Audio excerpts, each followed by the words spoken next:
একটা ধন্যবাদ জানাচ্ছি এইরকম একটা গোলটেবিল বৈঠকে আলোচনা সংগঠন করবার জন্য। আমাকে আপনি একটু আন্তরিকভাবে বলেছিলেন না আজকে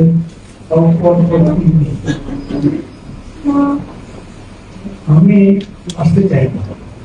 আমি যেরকম হয়েছে আপনারা যেরকম আমি সর্বশেষ বক্তৃতা শুনলাম, উনি খুব স্পষ্ট এই ব্যাপারে এমনকি পরে কি করবেন সেটাও উনি ঠিক করেছেন। আমার স্বীকার করি এই ব্যাপারে আমার জ্ঞান কম, আমার উপলব্ধি পরিপূর্ণ, এবং এই জন্য আমি অনেকে বিশেষভাবে অভিযোগ করেছিলাম আমি যাব। আমি দীক্ষার দিকে পরে আমাকে বলেছেন, এরপরে আমার না আসাটা খুবই অবগত হয়। এরকম নয় যে আপনাদের প্রতি আমি কোনো বৈধ পোষণ করি, আমি এরকম মনে করি যে আজকে এইখানে যে করোনা মাসের বিরোধ মানুষ আছে তাদের থেকে জ্ঞান দিতে পারলে আমি সমৃদ্ধ হব, তাদের যাবো কিন্তু কথা। আর একটা কারণ আছে, সেটা হচ্ছে আমি বলেছি এই ব্যাপারটায় আমি স্পষ্ট করি, লম্বা করে বক্তৃতা করবার দরকার নেই। আমি এই পেপারটিতে বসে বসে যতখানি দেখতে পারতাম সেটা খুব সুন্দর দিতাম যে আমি একটা লাইন এবং বিভিন্ন লাইন পড়ে বোঝার চেষ্টা করবো, এবং এখন এটুকু বলতে পারি একটা চমৎকার এটার উপরে একটা মন্তব্য করার জন্য সামৃত্য দরকার। আমার এরকম নেই, শুনতে আছে কেউ কথা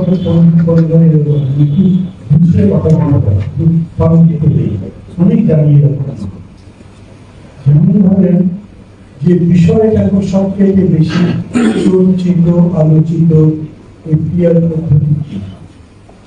আমি সাধারণত বিতর্কের মধ্যে অনেক সময় কনফিউজ থাকি, এর ভালো দিকও আমি দেখেছি, খারাপ আমি দেখতে পাই একটা প্রিন্সিপাল দিক যে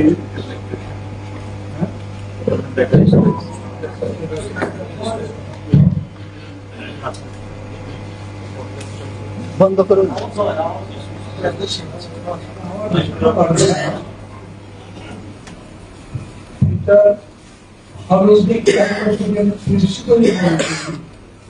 আমাদের এখানে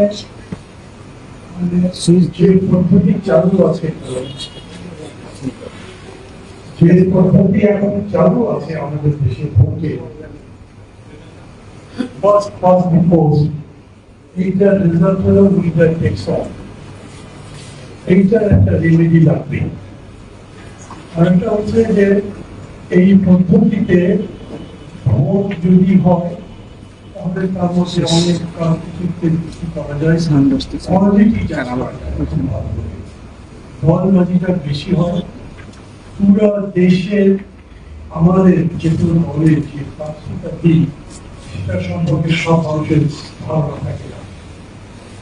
কোয়ালিটি কোয়ান্টিটি ডিলিট করে এটা বেশি ঠিক আছে, কিন্তু আমি পড়ে যেটুকু দেখি এরকম হয়েছে যে বহু জায়গাতে তাই তাদের তাদের পদ্ধতি ক্ষতি হয়েছে, তারা গণতন্ত্রটা বাদ করতে পারেনি। এগুলো আপনারা জানতে পারেন।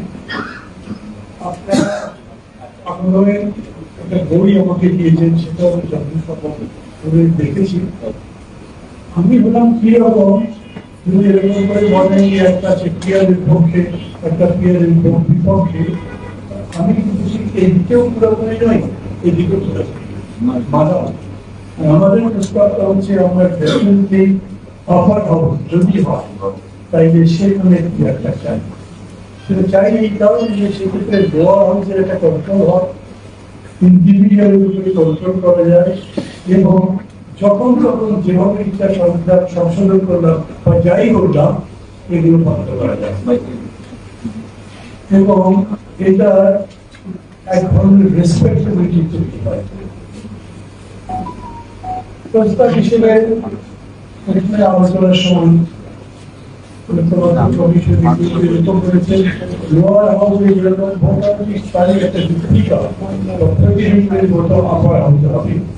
আমরা স্টেট সেটার বিরোধিতা করছি যারা যাবে না। লোয়ার হাউসের ব্যাপারটা আমি মনে করছি কিছু ডিসকাশন এবং যেরকমই বলেন যথেষ্ট পরিমাণে আলোচনা আর এটা তো ঠিক প্রফেসর প্রথমেই যেমন বলেছেন যে ঐক্যমত্য হতে হবে, তা না হলে যদি ঐক্যমত্য না হলে যতটুকু হয়েছে ততটুকু সংস্কার করবো আর বাকিটা ভবিষ্যতে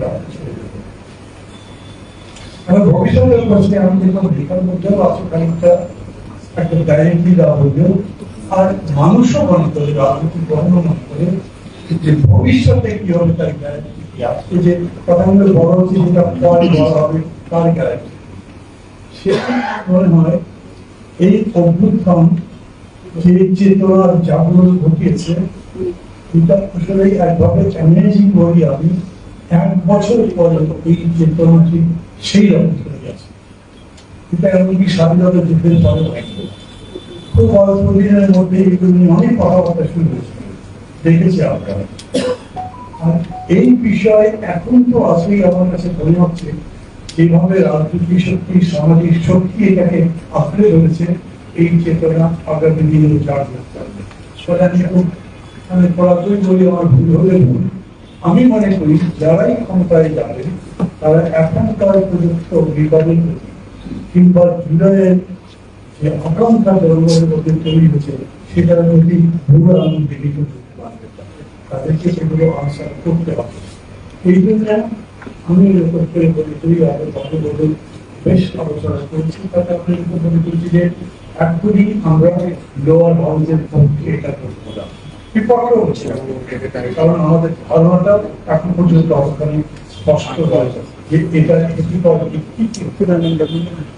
আর বাংলাদেশ তো এমনি একটু বিক্রিয়ার দেশ, আমাদের সাথে যদি আপনি ভিয়েতনামের তুলনা করেন, শ্রীলঙ্কার তুলনা করেন বা নিউজিল্যান্ডের তুলনা করেন বা পৃথিবীর যতগুলো দেশে এই সিস্টেমে দেশ সার্ভিসের সরকার গঠন করবেন তাদের মধ্যে যে আমরা সেটা করি না, আমাদের বিহেভিয়ার অন্যরকম, চিন্তা অন্যরকম এবং বেশিরভাগ ক্ষেত্রে এটা ইনলজিক্যাল।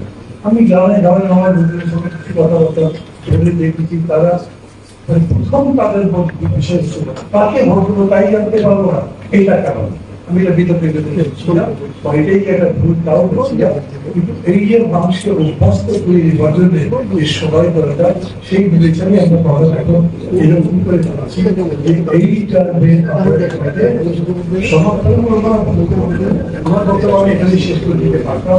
আর একটা বিষয় বলবো সেটা হলো জুলাই ডিক্লারেশন দিয়ে যে কথা হচ্ছে আমার মাঝে মাঝে মনে হয় এটি কি preparation like the July Declaration, একটা ন্যাশনাল কনসেনসাস স্টার ডিক্লারেশন, এটা কোন দিকে যাচ্ছে তা পরিষ্কার করে। মানে সমস্ত হিস্টোরিক্যাল ইভেন্ট যখন হয়েছে তখন ওই ইভেন্টের প্রোজ এন্ড কনস সবাই দেখেছে, ভালো মন্দ কেন এই ভবিষ্যৎ সম্ভব থাকে সেই হিসেবে একটা প্রশ্ন আসে, সেটা ম্যানেজার বড় করে বাংলাদেশের স্বাধীনতা যুদ্ধ বলে মাঝগাঁ করে। আমাদের এখানে জুলাই যখন হয়েছে বা অগস্ট যখন হয়েছে সমগ্র জাতি ঐক্যবদ্ধ ছিল।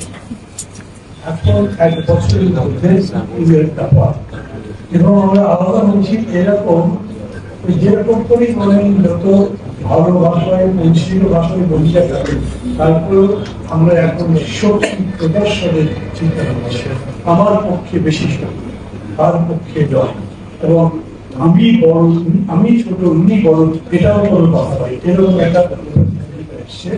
মানে একটা কথা তো বলাই যায় যে অভ্যুত্থানের পরে তার বিজয়ের পরে এটা কথাবার্তা হয়েছে, কোন দল বলেছে এটা আমাদের নেতৃত্বের অনেক ভূমিকা ছিল, আমরা পেছনে পেছনে কাজ করেছি, সবাই হয়তো জানি না। আবার আমার পক্ষ বলেছে যে 15 বছর ধরে তো আপনার একটা খুঁটিও হাতে পাঠাচ্ছি, তার মানে নেতৃত্বের প্রতিষ্ঠা আছে। আমি খুব শিওর না একেবারে এইভাবে যদি আপনি জুলাই প্রিপারেশন বলেন বা প্রিপারেশন বলেন তাহলে এই জায়গাতে রাজনৈতিক ভাবে ওই সময় মূল্যায়ন বর্তমান সময় এবং ভবিষ্যৎ সম্ভাবনার ব্যাপারে একরকম রাজনৈতিক আমি যেরকম দেখছি তাতে মনে হচ্ছে সরকার ভাবছে এই যে চর্চাটা হচ্ছে ঐক্যবদ্ধ কমিশন, যেটা মেইনলি 164টা প্রস্তাবনার উপরে, এটার উপরে যতদূর ঐক্যবদ্ধ হবে তার ওইটাকে আনতেই বলে একটা জাতীয় হতে পারে। কিন্তু জুলাই ডিক্লারেশন ওই ইনসারেকশনের বলে আমার মনে হয় না। আমি যদি কোনো ওদের আঘাত করে থাকি, ভুল করে থাকি, কথা বলে দেবেন, সবাই ভালো থাকবেন।